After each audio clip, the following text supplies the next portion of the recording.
Okay, balik tayo. So, ayun nga, itinuro ni Jesus na ang araw ng Sabat ay ginawa para sa ating kapakinabangan. The Sabbath was made for man and not man for the Sabbath. Ano? Yun na. Ang Sabat ay ginawa para sa tao at hindi ang tao para sa Sabat. So, ibig sabihin, gagawin natin itong para sa kapakinabangan ng ating spiritual na gawain. Ano pa? Habang nagpapahinga tayo sa ating karaniwang pang-araw-araw na mga gawain, ang ating mga isipan ay nagiging malaya na pag-isipan ng mabuti ang mga bagay na espiritual. Sa araw na ito, sa Sabat, dapat nating panibaguhin ang ating mga tipan sa Panginoon. Yan, i-renew ang ating kubinan, pakainin ang ating kaluluwa ng mga bagay na nauukol sa espiritu. Yan, ang pagbabasa ng scripture, paggawa ng mabuti sa kapwa, pagbisita ng mga may sakit, di ba? Isipin kung ano ang maaari ninyong gawin upang maisaisip ang layunin ng Sabat habang naghahanda kayo para sa dito sa bawat linggo. So, linggo na yung Sabat, Bakit linggo? Bakit binago ang Sabat mula sa ikapitong araw at ginawang unang araw? Kasi, ito kasi, hanggang sa kanyang pagkabuhay na maguli, kinilala ni Jesucristo na at ng kanyang mga disipulo ang ikapitong araw bilang Sabat. O, yun, yung panahon niya, nikilala nila bilang Sabat noon. Pero pagkatapos ng kanyang pagkabuhay na maguli, ang araw ng linggo ay itinuring na sagradong araw ng Panginoon bilang pag-aalala sa kanyang pagkabuhay na maguli. Sa araw na iyon, tingnan sa mga gawa, 20 versikulo 7 at unang Korinto 16 versikulo 2, So yung panahon pa ng mga apostles at saka ni Jesus Christ noon, Sabado pa rin ang kanilang yung ikapitong araw, the 7th day, Pero nung muli siyang nabuhay, linggo na ang kanilang ginawang Sabat. Ito daw ay bilang pag-alaala sa kanyang pagkabuhay na maguli. Yan, sa araw na iyon. So, ginagawa natin ang linggo bilang Sabat, bilang pagsiselebrate natin ang kanyang resurrection, ang kanyang muling pagkabuhay.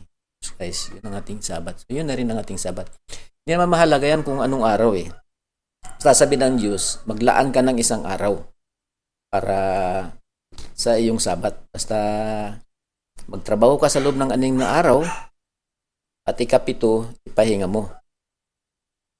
So, kung magsisimula tayo ng bilang ng Lunes, Martes, Miyerkules, Biyernes, Biyernes, Sabado, Linggo, Linggo rin ay ikapito. Ay, kung magsimula ka ng Linggo, talagang Sabado. Ay, kung magsimula ka ng Martes, Lunes yung Sabat. Pero ito, kasi dahil ito na muling nabuhay si Jesus Christ, so yung kanyang araw ito, the Lord's Day ito sa English. This is the Lord's Day. The Lord was resurrected on Sunday, so ginawa natin ito bilang Sabat natin ngayon. Ano pa? Nang unang ito na kasi, yung kanina ito yung Acts chapter 20 verse 7, yun na. Ang unang araw ng sanglinggo kami nagkatipon upang magsipira-piraso ng tinapay. O, kita mo? Ito na sila unang linggo na sila nagkatipon-tipon para magpira-piraso ng tinapay. Ito yung tinatawag namin sa aming pananampalataya bilang sakrament. Ito yung sakrament. Yan.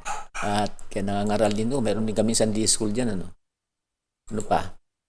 Tuwing unang araw ng sanlinggo, ang bawat isa ay maglaan ng bahagi ng kanyang kinikita at ipunin iyon pang hindi na kailangang mag-ambagan pagpunta ko riyan. Diba?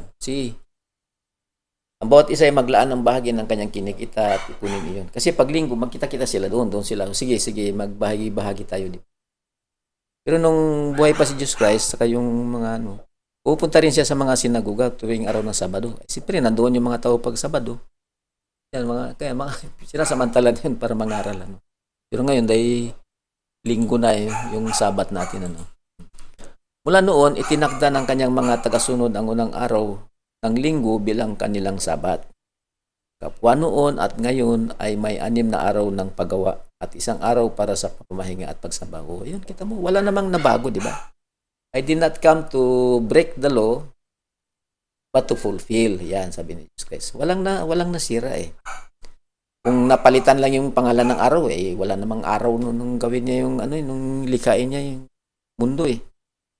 Kasi hindi nga natin alam kung yung araw na yun ay yung araw natin na 24 hours ngayon eh. Hindi nga eh. Kasi sabi nga ni Pedro, yung one day of the Lord in the Lord is 1,000 years sa atin, sa tao, no? So, hindi natin sigurado, no? Kaya, it's nonsense na magsabi ka, kailan Sabado, yun ang utos ng Diyos, Sabado. Hindi naman Sabado. Salitang Sabat, ang kahulugan ay pamamahinga, hindi Sabado. Magkatunog lang, Sabado. No. Bakit binago ang Sabat mula sa ayan? Ngayon, ang Sabat ay pagunita rin sa pagkabuhay ng magaling Hesus Kristo. Yun na nga, tinatalakay natin, di ba? Binigyan tayo ng Panginoon ng tuwirang utos sa panahong ito na dapat din nating igalang ang linggo, ang araw ng Panginoon bilang ating Sabat. Basahin natin sa Doktrina Atipan, Doctrine and Covenants 59 verse 12. Sumbali tandaan dito na sa araw ng Panginoon, yun, yung kanyang muling pagkabuhay, the Lord's Day, inyong iaalay ang inyong mga handog at ang inyong mga kasakramento sa kataas-taasan. Ipinagtatapat ang inyong mga kasalanan sa inyong mga kapatid at sa harapan ng Panginoon. Yan. Ano pa? At upang lalo pa ninyong mapag-ingatan ang inyong sariling walang bahid-dungis mula sa sanlibutan, yan, para maging malinis kayo, no? Kayo ay magtungo sa panalanginan at ihandog ang inyong sakramento sa aking banal na araw. Banal na araw na ni Jesus Christ. Yung utos niya, ito revelation ngayon eh. Current revelation na yung kasalukuyang pahayag ngayon. Kung ang Biblia ay sinulat ng mahigit 2,000 na ang nakakaraan, natigil na yung pahayag ng Diyos. Ito may bagong pahayag siya ngayon. Diba? Sa ating pamagitan ng ating propeta, buhay ng propeta. Ayan, kasulat. Patunay lang na siya siyang propeta kasi may utos sa kanya ang Diyos, di ba? Ayan. Ano pa? Sapagkat katotohanan ito ay araw na itinakda sa inyo upang magpahinga mula sa inyong mga gawain at iukol ang inyong mga panalangin sa kataas-taasan. Ang araw na yun, doon talaga nakaukol yun eh. So, may 6 na araw tayong pagtrabaho, Lunes hanggang Sabado. Pahinga tayo sa Linggo. So, ito pa rin yun. Gayunman, ang inyong mga panata ay iaalay sa kabutihan at sa lahat ng araw at sa lahat ng panahon. Subalit, tandaan dito na dito sa araw ng Panginoon, inyong iaalay ang inyong mga handog, yan, mga offering, at ang inyong mga sakramento sa kataas-taasan. Ipinagtatapat ang inyong mga kasalanan sa inyong mga kapatid at sa harapan ng Panginoon.